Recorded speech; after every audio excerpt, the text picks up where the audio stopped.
Olá pessoal, tudo bem com vocês? Então, hoje é a nossa última aula antes do nosso próximo simulado de redação, que será no dia 5 de novembro.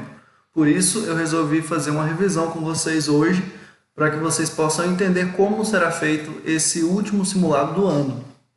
Então vamos lá. Para as terceiras séries, o simulado vai ser uma carta do leitor, certo? Que é a matéria que a gente está estudando agora nesse momento, então a gente já vai aproveitar para o simulado. O tema de vocês, para que vocês já possam ir estudando, é a valorização do SUS. Então vocês já podem ir estudando para o tema. Não vou dar vários temas para vocês estudarem, vou dar só o tema mesmo que vai cair no simulado.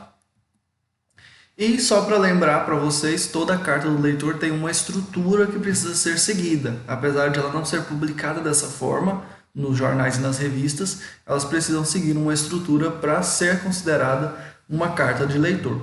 Então, a primeira parte é o vocativo, né, o nome do site, da revista ou do jornal em que a matéria foi escrita, e para quem, né, se destina a carta do leitor. Depois vem uma introdução. Ela é curta e precisa apresentar o assunto tratado na matéria.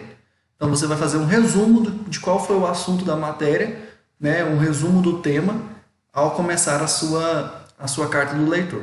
Depois vem o desenvolvimento, que é toda a parte de argumentação. Lembrando que a carta do leitor também é um texto dissertativo, então todo texto dissertativo tem argumentos. Então precisa ter argumento, depois eu vou falar um pouquinho sobre argumentação, a diferença entre argumentação e plágio, para que não ocorram plágios novamente nas redações. E aí depois vem a conclusão, que é a sua opinião sobre o tema. Então vamos lá. Na introdução você faz um resumo sobre o tema. No desenvolvimento você argumenta coisas, né, que dão suporte ao que você a opinião que você vai dar na conclusão. E no final vem a sua opinião mesmo.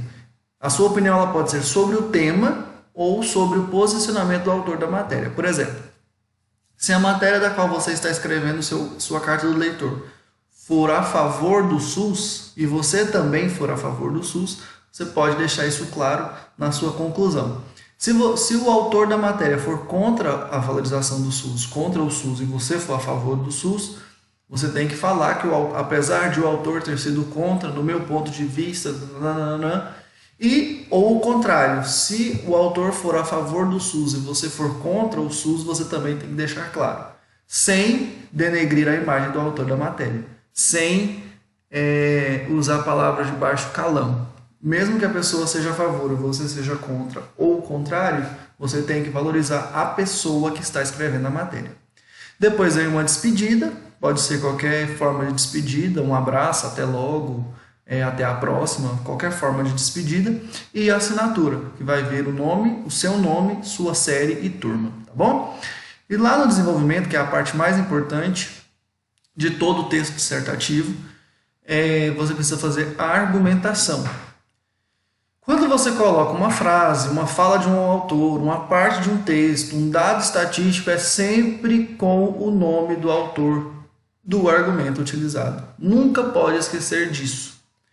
Por exemplo, se você vai colocar um dado estatístico, o SUS cuidou de quase 100% dos casos de Covid no Brasil durante a pandemia, segundo o Ministério da Saúde. Segundo a Secretaria de Estado de Saúde de Goiás, certo? Sempre colocando quem informou esse dado, sempre dizendo de quem é a frase que você usou, sempre dizendo de quem é aquela fala, de qual autor que você usou.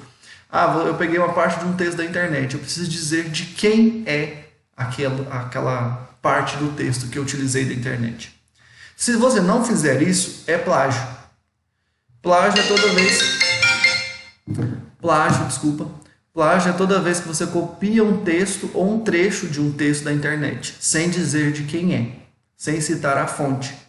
Por exemplo, se você copia de site de redação pronta, é plágio pelo simples fato de naqueles sites nunca aparecerem os autores dos textos, tá bom? Então, aquele site de redações prontas nunca deve ser copiado, porque lá nunca tem o autor do texto. Qual que é o tamanho do seu texto aqui no ambiente virtual do GR8? O vocativo precisa ter uma linha, a introdução precisa ter uma linha, e aí você pode juntar ela com o desenvolvimento no mesmo parágrafo, não precisa estar separado. E o desenvolvimento varia de acordo com a quantidade de argumentos que você tem à sua disposição. A cada argumento, uma linha de texto, já no formato do ambiente virtual do GR8. Se você for utilizar 2 ou 3 argumentos, uma linha para cada, né? Então seu desenvolvimento vai ter 2 ou 3 linhas. A conclusão, uma linha, que também pode estar junto ao desenvolvimento no mesmo parágrafo, dependendo do tamanho que ficou o seu desenvolvimento. A despedida, uma linha, a assinatura, uma linha. Tamanho total da sua carta do leitor, de 6 a 7 linhas, já levando em consideração a formatação do GR8, o que daria aí em torno de 12 a 15 linhas de caderno de vocês.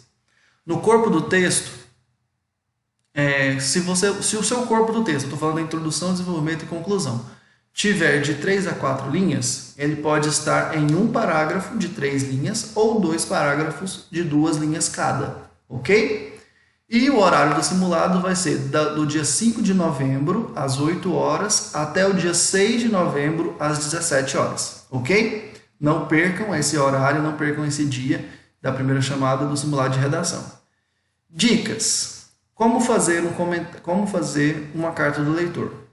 Você pode dizer o que você achou da notícia, se ela foi boa ou ruim. Você pode falar sobre o tema em si. Você pode falar onde você já tinha ouvido falar da valorização do SUS em outros textos, em outros momentos, em outras notícias. Você pode falar sobre outras notícias do mesmo autor da notícia que eu coloquei para vocês. Você pode falar da forma como ele escreveu, se você gostou da forma como ele escreveu. Você pode dizer o que você achou do assunto, se você é a favor, se você é contra. Por ser um texto dissertativo, o comentário precisa de argumentos que deem suporte à sua opinião. A carta do leitor da mesma forma. Então, todas as vezes que você for escrever um texto dissertativo, todos os seus argumentos são feitos para dar suporte à sua opinião. É errado copiar textos ou trechos de outros textos sem indicar autoria e copiar redações prontas de site de redação, pois as mesmas não têm autoria. Certo? Então, bons estudos para vocês. Estudem o tema da redação antes de fazer a redação. Vocês vão ter aí mais de 24 horas para fazer a redação. Então, aproveitem esse tempo, escrevam um rascunho, estudem o conteúdo, estudem o tema, estudem como fazer a carta do leitor. Voltem nos vídeos sobre carta do leitor, que foi da semana passada. Revise a atividade que vocês fizeram e entregaram semana passada, para fazer boas redações, para que todo mundo tire nota boa, certo? Então, bons estudos para vocês, boa semana, até semana que vem.